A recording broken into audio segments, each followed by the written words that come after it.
Duduklah Hani dan Myrna di saat itu. Dan sesuai dengan pesanan, Myrna menyukai Vietnamese es coffee, yaitu es kopi Vietnam. Dan Myrna di saat itu langsung izin kepada Jessica untuk mengambil es kopi tersebut. Dan Myrna pun mengaduk es kopi Vietnam itu. Kemudian setelah diaduk, Myrna langsung mencicipi es kopi tersebut. Dan anehnya, setelah mencicipi es kopi itu, tiba-tiba Myrna mengibas-ngibas tangan di depan mulutnya. Akibat dia merasa kayak panas banget dan menyengat gitu.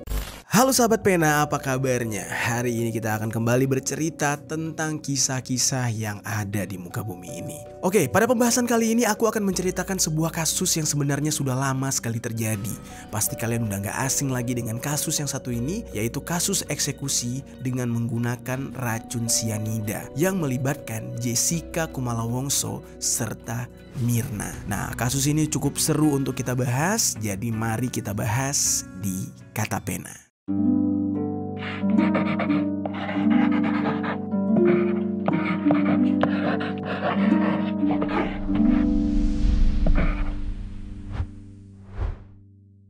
Jessica Wongso and Myrna Salihin had been best friends for years. Kronologis kematian Wayan Myrna Salihin berdasarkan rekonstruksi polisi.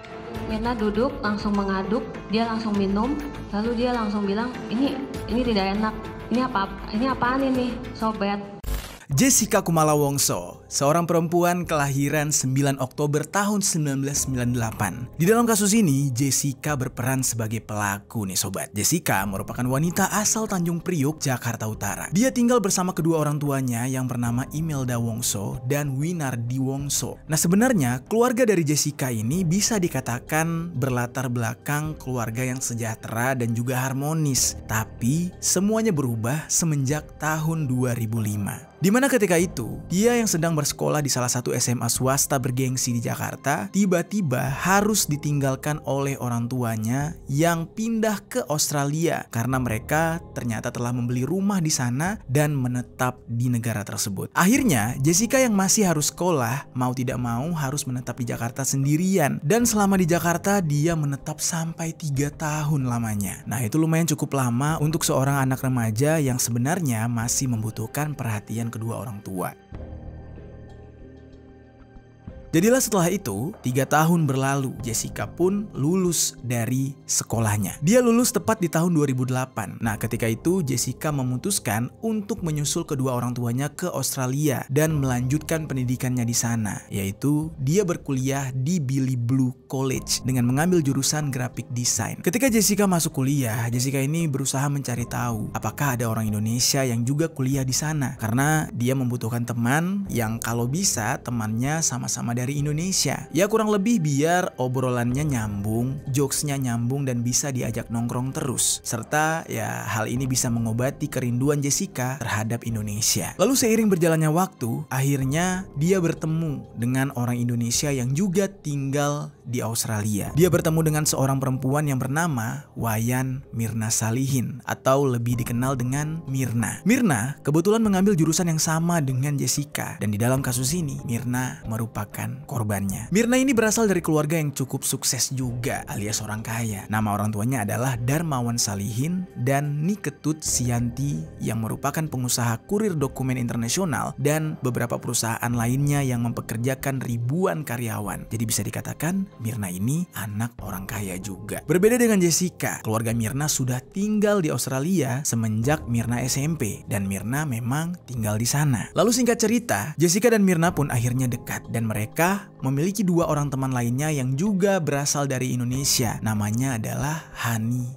dan Vera. Hubungan keempat sekawan ini sangat baik sekali. Mereka sering menghabiskan waktu bersama, hangout, terus juga main, terus juga belajar bareng-bareng. Sering juga mereka membicarakan tentang ya gosip-gosip hubungan mereka lah, kayak pacaran atau lagi deket sama siapa gitu. Nah, lalu ada satu momen di mana ketika mereka bertemu bareng-bareng. Pada saat itu ternyata Jessica punya pacar. Nama pacarnya ini adalah Patrick yang merupakan warga asli asli Australia. Ya berarti orang bule. Nah kayaknya setiap pasangan tuh ada aja gitu ya masalahnya. Begitu juga dengan Jessica serta Patrick ini. Yang mana pada saat itu Jessica ini entah kenapa gitu ya sangat terobsesi dengan si Patrick ini. Mereka sering berantem, terus apa-apa aja tuh dipermasalahkan. Ya layaknya orang pacaran yang terlalu bucin gitu. Dan hubungan mereka ini sudah masuk ke dalam kategori toksik. Toksiknya itu bukan toksik biasa ya, udah toksik banget gitu sobat. Lalu singkat ceritanya lagi, sampai pada suatu hari nih sobat, Jessica datang menemui ketiga teman-temannya. Mereka di saat itu ngopi bareng, hangout gitulah. Nah si Jessica ini cerita sama teman-temannya kalau dia habis berantem lagi sama pacarnya si Patrick. Dan hal ini sebenarnya adalah hal yang biasa lah ya, diceritakan oleh seorang teman kepada temannya yang lain. Dan ya Jessica tuh udah terbiasa gitu curhat ke teman-temannya mengenai pacarnya ini. Teman-teman Jessica di saat itu sampai muak gitu mendengar hal tersebut. Nah salah satu temannya yang bernama Mirna bahkan sudah sampai kesal, dan memang karakter dari Mirna ini blak-blakan. Dan dia tuh saking blak-blakannya sampai nyeletuk kayak gini, udah sih Jess, putusin aja, hubungan kalian tuh gak sehat, berantem mulu kerjaannya, emang gak capek ya? Lu tuh cantik, bisa dapetin yang lebih baik dari Patrick. Sebenarnya saran dari Mirna ini ada baiknya gitu ya, karena dia berpihak kepada Jessica. Nah tetapi Jessica ini sudah terlalu obses dengan si pacarnya, dan tujuan dia curhat buat ngejelek-jelekin pacarnya tuh cuma pengen cerita doang, gak pengen dapat tanggapan negatif juga dari teman-temannya. Nah di saat ada salah satu temannya yang justru balik ngatain si Patrick, di saat itu Jessica malah gak terima. Jessica merasa tersinggung, dan di saat Mirna ngomong kayak gitu, Jessica terlihat kayak ngambek dan pergi gitu aja, ninggalin Mirna beserta teman-temannya yang lain. Nah lalu teman-temannya ini masih merasa bingung gitu ya dengan sikapnya Jessica. Ya tapi teman-temannya ya menerima lah ya, memang Jessica mudah tersinggung dan mudah emosi. Nah walaupun teman-temannya ini paham dengan sifatnya Jessica, tapi pertemuan tersebut merupakan pertemuan terakhir mereka. Karena setelah itu Jessica tidak pernah berhubungan lagi dengan Mirna, Vera dan juga Hani. Wah sengambek itu Jessica. Lalu di lain sisi, Jessica dan Patrick masih sering berantem. Hubungannya makin lama semakin toksik. Tetapi di sisi lain, Jessica ini gak mau diputusin. Dia itu masih terobsesi dengan pacarnya ini. Dia masih sayang, tetapi ya hubungannya tuh amburadul gitu sobat. Nah si Patrick selayaknya seorang bule-bule yang ada di luar sana, memiliki sifat yang gak mau ribet. Terus juga mereka lebih frontal, kalau gak suka bilang gak suka, kalau suka bilang suka gitu ya. Nah akhirnya dia mulai gak nyaman nih dengan hubungan dia bersama si Jessica.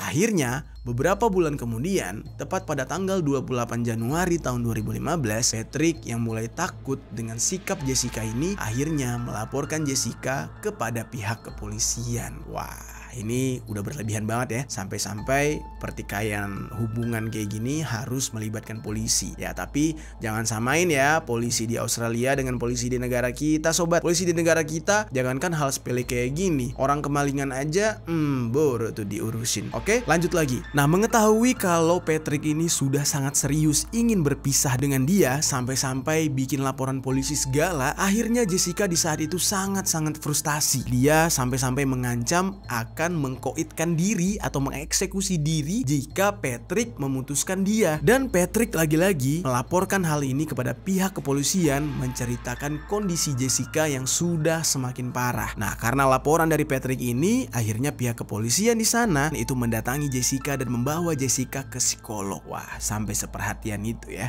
Namun pada saat dibawa ke psikolog dan dilakukan beberapa pemeriksaan dengan berbagai pertanyaan, Jessica akhirnya didiagnosis mengalami depresi yang disebabkan oleh cinta yang berlebihan terhadap Patrick. Dan dia benar-benar terobsesi dengan Patrick sampai-sampai dia ketakutan akan kehilangan si pria bule ini. Dari diagnosis itu, Jessica harus melakukan terapi psikologi yang pastinya memerlukan proses yang lama untuk sampai pada tahap penyembuhan. Nah, karena Jessica dibawa ke psikologi oleh polisi, membuat terapi itu hanya dilakukan beberapa kali aja saat di dalam pengawasan polisi. Lalu selebihnya, Jessica hidup bebas dan terapi itu tidak membuat dia sembuh total karena ya berhenti begitu aja. Dan jujur aja nih, yang bikin aku bingung di sini ya, kenapa pihak kepolisian tidak melaporkan hal ini kepada orang tuanya Jessica supaya kan penanganannya bisa lebih lanjut. Ya mungkin sudah dilaporkan tetapi tidak ada kelanjutan atau penanganan lebih lanjut dari orang tuanya kali ya. Nah, lalu semenjak itu Jessica dan Patrick tidak pernah berkomunikasi lagi sobat. Lalu selang beberapa waktu, di saat Patrick hidupnya lagi tenang-tenangnya, lagi nggak ada masalah apa-apa, sudah terbebas dari Jessica. Namun tiba-tiba Jessica ini kembali menghubungi Patrick. Dan di saat itu Patrick merasa seperti diteror. Dan Jessica menghubungi Patrick dalam kondisi yang sedang mabuk gitu sobat. Jessica di saat itu menghubungi Patrick dan mengancam akan mengendarai mobil dengan kecepatan tinggi. Hal itu jelas sangat berbahaya. Nah, Patrick lumayan khawatir tuh dengan ancaman tersebut. Dan ternyata ancaman tersebut benar-benar dilakukan oleh Jessica. Dia ngebut-ngebutan sambil mabuk dan atas kejadian tersebut dia mengalami kecelakaan tunggal sampai menyebabkan luka-luka. Ya syukurlah nggak sampai meninggoy gitu ya.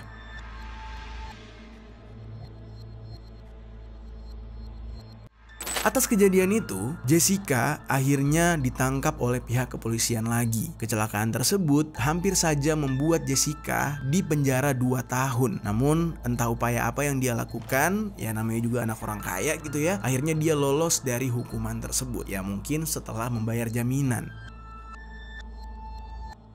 Nah, lalu sejenak Jessica bisa melupakan Patrick. Dia kembali ke kehidupan normalnya dan kemudian pada November tahun 2015 dia bekerja di ambulans service. Ketika dia bekerja di sana, dia bertemu dengan seorang atasan yang bernama Christy Louise Carter. Nah, menurut Christy Louise Carter, Jessica ini punya track record yang kurang baik. Dia ini anaknya problematik dan sering terkena masalah. Christy juga bercerita kalau Jessica ini pernah mengancam. Nah, ini benar-benar serem nih ya. Christy ini diancam oleh Jessica dengan perkataan kayak gini. Kalau aku mau ngebunuh orang, bisa saja dengan mudah. Aku tahu pasti caranya. Aku bisa dapatkan pistol dengan mudah dan aku juga tahu dosis yang tepat, kata dia. Nah, hal itu jelas-jelas membuat Christy ini jadi ketakutan. Makanya dia akhirnya melaporkan kejadian itu kepada pihak kepolisian. Pihak kepolisian yang lagi-lagi mendapatkan laporan tentang Jessica akhirnya mengambil tindakan dengan cara mengawasi setiap pergerakan Jessica. Nah, namun sobat, ternyata Jessica ini masih nggak jera-jera dan bahkan dia nggak punya rasa takut sama sekali walaupun sudah dilaporkan ke polisi berkali-kali. Sampai pada akhirnya di tanggal 16 Desember tahun 2015 Jessica ini kembali lagi berulah dengan cara mendekati mantan pacarnya lagi, yaitu Patrick. Nah, dia permasalahannya nih muter-muter di situ-situ aja nih. Yang dimana di saat itu Patrick kondisinya udah ilfeel dan dia juga udah takut gitu. Dan Patrick ini nggak mau ambil risiko. Kemudian Patrick ini mengambil langkah untuk melaporkan Jessica lagi. Nah, di dalam laporan itu Patrick membuat sebuah surat ke pengadilan. Surat itu merupakan surat restraining order. Dengan surat itu Patrick bisa berlindung di balik hukum, mendapatkan perlindungan secara ketat dari gangguan-gangguan yang tidak menyenangkan. Dengan adanya surat itu, Jessica mau nggak mau harus menjaga jarak dengan Patrick minimal berada dalam radius 1 km. Karena kalau enggak, dia bisa dianggap telah melakukan tindakan kriminal dengan ancaman penjara. Nah, akhirnya hal ini membuat Jessica semakin depresi dan kesal. Dan mau nggak mau, dia harus melupakan Patrick. Jessica pun menjauhi Patrick dan memutuskan untuk pulang ke Indonesia. Nah, di sini nih mulai nih permasalahan semakin mengerucut. Karena ketika dia pulang ke Indonesia, dia mulai mencari tahu lagi keberadaan teman-temannya, yaitu Myrna, Hani, dan juga Vera. Yang mana kebetulan setelah Jessica ini tidak lagi berkomunikasi dengan ketiga temannya tersebut, ternyata temannya ini sudah pulang ke Indonesia. Salah satunya Myrna. Myrna yang ternyata sudah pulang ke Indonesia sejak lama diketahui sudah melangsungkan pernikahan di Bali. Dan pernikahan Myrna ini ternyata mengundang teman-temannya yang lain. Hani dan Vera diundang. Yang tidak diundang dan bahkan gak tahu apa-apa itu hanya Jessica. Dan hal ini sengaja dilakukan oleh Myrna karena dia mengetahui sifat Jessica yang toksik. Di lain sisi, Jessica ini agak merasa bersalah dengan sikapnya terakhir kali. Sehingga di saat itu, ketika dia sampai di Indonesia, Jessica ini mencoba untuk menghubungi Myrna lagi dan mengajak Myrna untuk bertemu dan meminta maaf. Lalu entah bagaimana caranya, Jessica pun menemukan kontak Myrna. Tanpa berlama-lama, dia akhirnya mengirimkan pesan kepada Myrna dengan mengajak Myrna untuk bertemu di salah satu kafe. Ya, kejadiannya di Indonesia nih. Myrna di saat itu yang merasa kayak ya niatnya Jessica ini baik, dia nggak mau berlarut-larut di dalam permasalahan sewaktu di Australia, akhirnya menerima ajakan Jessica. Terjadilah pertemuan di saat itu. Pertemuan ini melibatkan Jessica, Myrna, serta suaminya Myrna. Nah, di dalam pertemuan ini mereka benar-benar nggak canggung. Mereka ngobrol, bercanda, bahagia, mengenang masa-masa kuliah mereka, sampai menyangkut obrolan mengenai circle mereka ketika di Australia. Di saat itu Jessica nanya, itu Vera sama Hani udah di Indo juga kah mereka? Nah lalu Mirna pun jawab, ada kok, mereka ada di Jakarta. Kenapa? Mau hangout bareng? Tanya Mirna. Terus Jessica bilang, boleh tuh kapan-kapan nongki bareng, kata Jessica lagi. Ya udah, gue buat grup aja kali ya, biar gampang tektokannya. Dan Mirna pun membuat sebuah grup chat. Setelah pertemuan itu berlangsung, mereka akhirnya pulang masing-masing. Dan di dalam grup chat tersebut hanya berisikan Jessica, Mirna, Hani, dan Vera. Mirna menamai grup itu dengan nama Billy Blue Days. Dari grup itulah mereka akhirnya saling mengutarakan perasaannya masing-masing. Grupnya seketika ramai sekali. Mereka di sana kangen-kangenan dan mereka bercerita momen-momen di saat mereka bersama dulu. Nah lalu tiba-tiba di saat sedang asik-asik ngobrol di chat tersebut, Jessica pun bilang kayak gini, kalau pada kangen mending ketemuan aja yuk, ngopi-ngopi cantik lah kita. Terus dia mengajak untuk nongkrong di GI karena kata dia di GI ada kafe bagus tuh,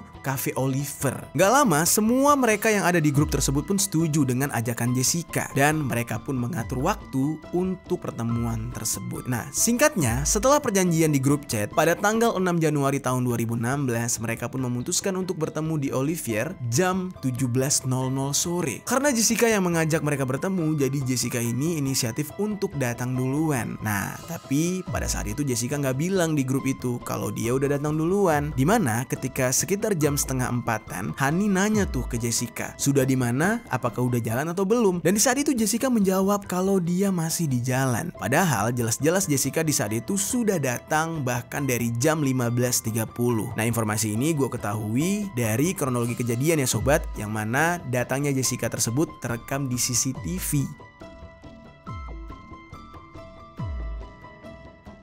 Tibanya Jessica pada pukul 15.30 itu membuat dia segera bergegas ke kafe tempat mereka janjian. Jessica kemudian membooking tempat untuk 4 orang dan tempat tersebut non-smoking. Dari beberapa meja yang tersedia, meja nomor 54 lah yang dipilih. Meja itu letaknya sangat jauh dari CCTV dan setelah urusan membooking tempat selesai, kemudian Jessica pergi membeli hadiah untuk teman-temannya. Di saat itu Jessica membelikan sabun di toko Bath and Body Works untuk teman-temannya. Mereka nantinya akan mendapatkan masing-masing satu. Jadi Jessica memisahkan kado itu ke dalam paper bag yang berbeda-beda. Pada saat berbelanja, Jessica ini menerima chat dari grup kalau ternyata salah satu temannya yaitu Vera tidak bisa datang sesuai dengan waktu perjanjian dan Vera mengatakan akan menyusul di jam 18.00.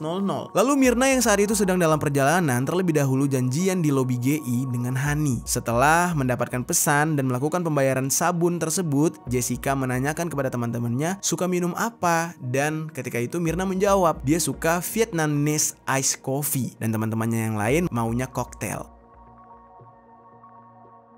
Setelah membeli kado tadi, kemudian Jessica pun datang lagi untuk kedua kalinya ke kafe yang sudah dia booking tempatnya tadi. Dan itu kejadiannya tepat di pukul 16.14 sore. Dia membawa 3 paper bag di tangan kanan dan tangan kirinya. Dan kemudian dia meletakkan paper bag tadi di atas meja yang sudah dia booking. Tidak lama kemudian, Jessica pun jalan ke arah resepsionis dan melakukan pemesanan. Karena dia udah tahu nih teman-temannya mau minum apa. Dan di saat itu dia sempat baca-baca menu sambil memilih makanan apa yang akan dia pesan. Setelah beberapa waktu melihat-lihat menu, kemudian Jessica memesan koktail untuk dia dan juga dia berinisiatif memesankan Vietnamese Ice Coffee serta 2 koktail lagi untuk teman-teman yang lain. Setelah memesan, Jessica langsung membayar pesanan tersebut dan konsep dari cafe ini sebenarnya menerapkan pembayaran di akhir. Namun saat itu entah apa yang dipikirkan oleh Jessica, dia malah melakukan pembayaran di awal. Nah ini semacam ada rencana gitu, rencana yang ya kita nggak tahu ya mau ngapain gitu. Dan mungkin aja karena dia yang mesen, dia itu pengen kayak ada rasa tanggung jawab gitu loh sobat untuk mentraktir teman-temannya. Dan lagian juga pertemuan ini kan Jessica yang ngajakin. Lalu singkat cerita, di pukul 16.23, pelayan Cafe Olivier yang bernama Agus Riono mengantarkan pesanan ke meja Jessica. Dan di saat pesanan datang, Agus ini meletakkan sebuah tisu, gelas, serbuk kopi, sedotan, dan menuangkan air panas. Ketika pesanan ini datang, tampak Jessica ini menggeser minuman-minuman tersebut, salah satunya Vietnamese Ice Coffee dan koktail tadi ke belakang paper bag yang dia letakkan di atas meja tadi. Paper bag di atas meja tersebut semula tersusun secara acak, kemudian dia susun sejajar untuk menutupi minuman-minuman yang sudah dia pesan. Kemudian setelah itu, dia mengeluarkan sesuatu dari dalam tasnya. Dia mengeluarkan sesuatu yang aneh banget dan diduga itu merupakan serbuk NaCN atau serbuk sianida. Nah, untuk apa dia bawa serbuk sianida ini? Ini benar-benar aneh banget. Sianida kan racun gitu ya. Dan ternyata serbuk sianida tersebut dia tuangkan ke dalam salah satu minuman yang sudah dia pesan. Dan dia mengaduk sianida itu dengan sedotan yang masih tersegel. Dia membuka sedotan tersebut dan meletakkan sedotan itu di gelasnya. Lalu singkat cerita, tak lama kemudian di jam 17.17, salah satu temannya yang bernama Hani mengenakan pakaian berwarna senada dengan Myrna tiba di Cafe Oliver. Dan keduanya langsung menghampiri Jessica. Mereka benar-benar excited ketemu dengan Jessica. Dia menyapa, "Hai Jess, sudah lama di sini?" tanya Myrna. "Enggak kok, baru aja gue dateng." "Oh iya, ini gue udah pesan minuman kesukaan kalian ya," kata Jessica. "Oh ya ampun, untuk apa pesen dulu? Maksud gue nanti aja pesennya pas gue datang. Thank you udah dipesenin," kata Myrna. Terus Jessica jawab lagi, "Ah nggak apa-apa, santai. Tadi kan kalian di grup bilang suka itu, jadi gue pesan aja sekalian biar nggak nunggu lagi." Dan teman-temannya masih tidak merasa ada yang aneh atau yang janggal dengan Jessica. Duduklah Hani dan Myrna di saat itu. Dan sesuai dengan pesanan, Myrna menyukai Vietnamese es coffee, yaitu es kopi Vietnam. Dan Myrna di saat itu langsung izin kepada Jessica untuk mengambil es kopi tersebut. Dan Myrna pun mengaduk es kopi Vietnam itu. Kemudian setelah diaduk, Myrna langsung mencicipi es kopi tersebut. Dan anehnya, setelah mencicipi es kopi itu, tiba-tiba Myrna mengibas-ngibas tangan di depan mulutnya. Akibat dia merasa kayak panas banget dan menyengat gitu. Rasa panas yang timbul itu bukan karena dari air panas gitu, tapi melainkan seperti ada efek kimia. Dan efek kimia tersebut merupakan efek dari sianida yang telah dimasukkan oleh Jessica. Myrna bahkan refleks mengatakan kayak gini, "Gak enak banget, this is awful. Ini apaan? Ini minuman apaan dah? Parah banget, tolong dong minta air putih." Pada saat itu Hani bilang, "Ah masa sih? Sini gue cobain." Nah di saat itu Hani akhirnya menyeruput sedikit kopi tersebut. Begitu juga dengan Jessica. Nah tapi anehnya tidak terjadi reaksi apapun terhadap Hani dan juga Jessica. Beda banget kayak yang terjadi pada Myrna. Lalu beberapa menit kemudian di jam 17.19, Myrna mulai merasa aneh dengan tubuhnya. Dia mulai bersandar dan lemas setelah mengalami keluhan panas dari minuman yang dia teguk tadi. Lalu tanpa pikir panjang, Jessica yang melihat kondisi Myrna udah mulai agak aneh, dia langsung memanggil seorang pegawai kafe. Yang kemudian pegawai kafe ini langsung menghampiri Myrna berserta Hani. Hani di saat itu nggak tahu apa-apa, jelas panik dan ketar-ketir. Apa yang terjadi dengan Myrna? Kok tiba-tiba Myrna jadi lemes kayak gini? Tidak lama setelah itu, di jam 17.20, Jessica kembali memanggil pelayan. Namun ketika pelayan itu tiba ke meja mereka, pelayan tersebut sudah melihat Myrna sudah tidak sadarkan diri. Semua orang panik di sana. Orang-orang berbondong-bondong ikut penasaran sehingga menimbulkan kerumunan. Karena di saat itu ya aneh banget, orang nongkrong di kafe kok tiba-tiba ada yang pingsan gitu ya. Nah kemudian salah seorang pelayan itu berusaha untuk membawakan air mineral untuk diberikan kepada Myrna. Dan salah seorang pelayan wanita yang lain mengangkat gelas yang berisikan minuman Myrna tadi, yang mana dicurigai berisi sianida. Kemudian manajer kafe yang saat itu merasa ada hal yang aneh dan takut Myrna ini justru keracunan minuman gitu ya, keracunan kopi. Akhirnya mengamankan kopi itu karena dia pikir siapa tahu nanti kalau ada apa-apa itu kopi dicari lagi nih untuk pemeriksaan, karena kan dia bertanggung jawab nih ada pelanggannya yang pingsan setelah meminum kopi di kafe mereka. Nah dia langsung meminta salah seorang pelayan untuk menyimpan kopi tersebut. Tidak lama setelah itu Jessica terlihat bangun dari kursinya. Dia berdiri di seberang meja sambil memperhatikan Myrna, Hani dan orang-orang yang berkerumunan di sana. Jessica menggaruk-garuk tangannya terlihat seperti bingung. Di saat semua orang di sana panik, dia masih terlihat sangat tenang dan tidak berbuat apa-apa dan hanya menyaksikan kegaduhan tersebut.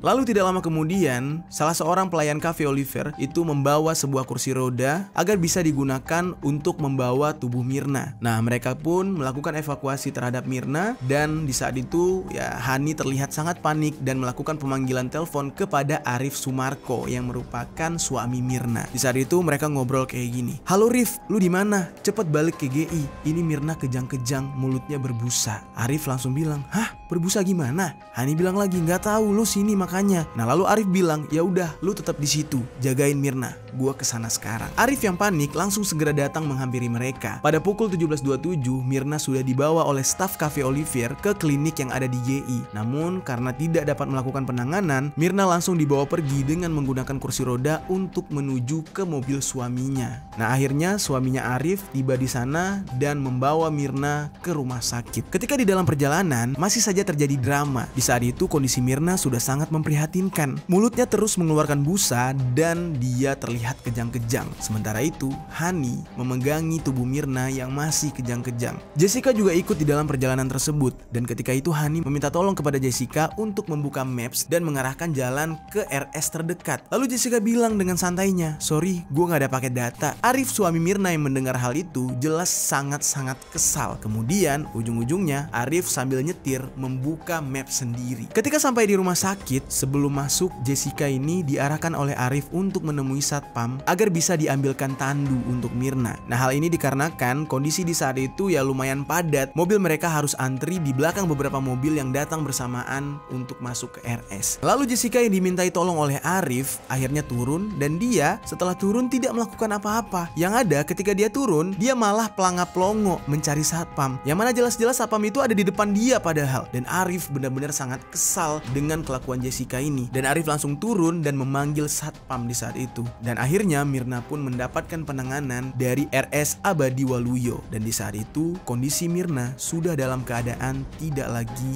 berdenyut nadi. Dokter pun langsung mengambil tindakan, melakukan resusitasi kepada Mirna. Di saat itu pupil mata Mirna sudah mulai melebar, refleks cahaya negatif, bibirnya sudah kebiruan dan hasil EKG tidak menunjukkan aktivitas jantung. RJP pun akhirnya dihentikan dan Mirna dinyatakan meninggal dunia.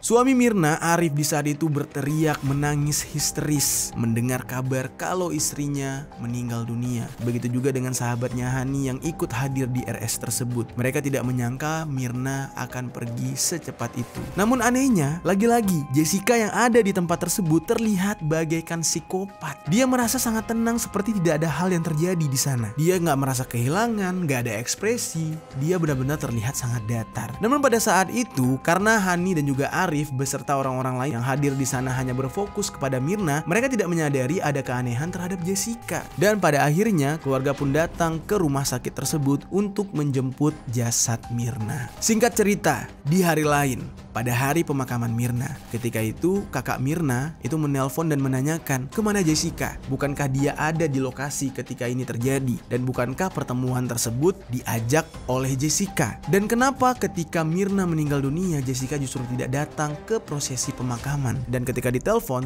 ternyata Jessica mengatakan kalau dia sedang sakit, asmanya kambuh. Hani juga sempat menanyakan posisi Jessica, tapi Jessica justru jawabannya berbeda dengan jawaban yang dia berikan kepada kakaknya Mirna. Jessica justru bilang kepada Hani kalau dia sedang demam. Dari situlah awalnya kakak Mirna mulai menaruh curiga kepada Jessica. Lalu sebelum dilakukan prosesi pemakaman, kala itu pihak kepolisian itu meminta izin untuk melakukan otopsi karena meninggalnya Mirna ini banyak sekali keanehannya. Pihak keluarga pun mengizinkan pihak kepolisian untuk mengambil sampel dari lambungnya Mirna. Karena kan di dalam kasus ini Mirna dicurigai meninggal karena keracunan, karena kejadiannya sehabis dia minum kopi. Lalu berselang 1 hari kemudian setelah prosesi pemakaman Mirna, tiba-tiba Jessica ini datang menemui keluarga Mirna untuk menyampaikan belasungkawa atas kejadian tersebut. Namun ketika itu orang tua Mirna menanyakan kepada Jessica, ini kronologinya gimana sih? Kan kamu ada di lokasi. Dan ketika itu Jessica ini malah tersinggung. Dia kayak aneh gitu ditanyain kronologi, merasa kayak dituduh. Dan dia di saat itu kayak emosi dan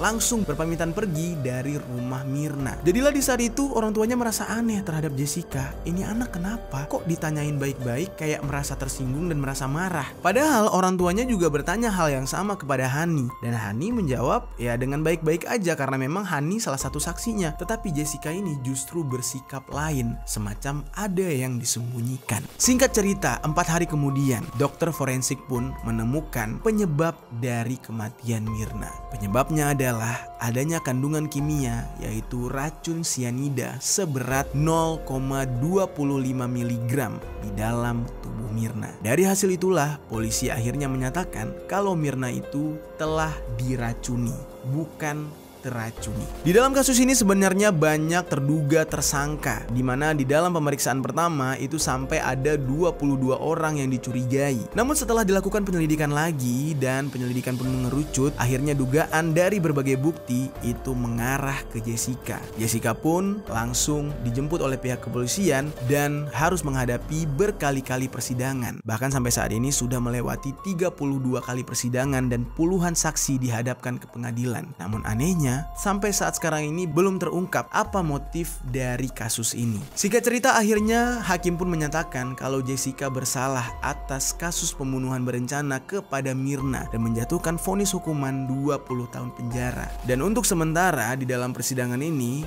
diungkapkan kalau kasus ini dilatar belakangi dendam dari Jessica kepada Myrna. Tapi tidak diceritakan nih geng ya, dendam seperti apa sih yang dipendam oleh Jessica terhadap Myrna dan kesalahan apa yang telah Myrna lakukan. Karena dari semua kesalahan yang mungkin pernah Myrna perbuat terhadap Jessica yang membuat Jessica tersinggung hanya soal mengomentari dan meminta Jessica untuk putus dengan Patrick. Dan itu juga udah lama banget ketika mereka masih kuliah di Australia. Misteri tentang kematian Myrna ini sampai detik ini masih belum terungkap. Jessica ketika dimintai keterangan terlihat seperti orang linglung, seperti orang yang mengalami gangguan jiwa. Dan kemungkinan besar ya memang hal ini benar adanya. Dia mengalami gangguan jiwa. Dan apa yang dia lakukan terhadap Myrna bisa saja efek dari gangguan tersebut. Itu dia sobat, cerita tentang kopi sianida yang merenggut nyawa Myrna yang dilakukan oleh Jessica Kumala Wongso. Gimana menurut kalian? Setelah kalian mendengar cerita ini, apakah kalian punya opini tersendiri tentang alasan Jessica melakukan hal sekeji ini terhadap Myrna? Coba tinggalkan komentar di bawah.